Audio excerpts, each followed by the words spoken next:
Olá pessoal, eu sou a Ana e hoje vamos falar sobre como utilizar o hífen. Vamos lá? O hífen, aquele tracinho que não pode ser confundido com travessão, é usado para separar palavras compostas por unidades significativas. E o que isso quer dizer? Olha só a palavra arco-íris.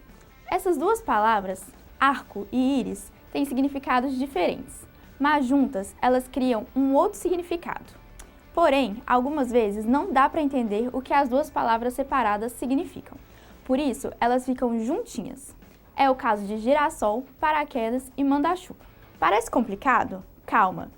Já que as regras de composição das palavras são diferentes, separei algumas dicas para você. Olha só, nos casos em que a primeira palavra terminar com vogal e a segunda palavra começar com a mesma vogal, você deve usar o hífen. Por exemplo, micro-ondas, micro-organismos e contra-atacar. Porém, se o prefixo for co, pro ou re, mesmo que a palavra seguinte comece com a vogal idêntica, você não deve usar o hífen. São os casos de coordenar, reeditar e coocupar. Agora, se a primeira palavra terminar com vogal e a segunda começar com H, você deve sim usar o hífen. Olha os exemplos aqui na tela. Anti-herói, co-herdeiro e sobre-humano. Nos casos em que a primeira palavra terminar com a mesma consoante que inicia a segunda, você também deve usar o hífen. Os exemplos são interracial, interregional e superresistente. Agora, se o prefixo for sub e a palavra seguinte começar com R, você também deve usar hífen, como em sub-reino, sub-registro e sub-rede. Com os prefixos além, aquém, bem, ex, pos, recém, sem e vice, sempre use hífen. Por exemplo, as palavras sem-teto, bem-humorado, vice-reitor e recém-casado. Já nos casos em que o prefixo for mal e a palavra seguinte começar com H ou com vogal, você deve sim usar hífen.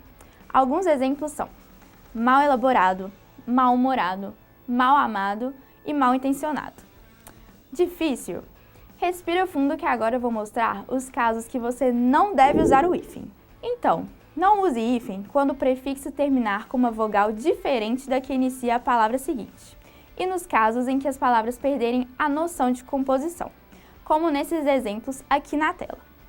São eles: autoavaliação, autoestima, infraestrutura, pontapé, manda-chuva e para-brisa. Se a palavra terminar em vogal e a segunda começar com R ou S, você deve duplicar a consoante, como acontece em mini-saia, autorretrato e contra-reforma. Quando a primeira palavra terminar em vogal e a segunda começar com qualquer outra que não seja R ou S, não use hífen e deixe as palavras juntas.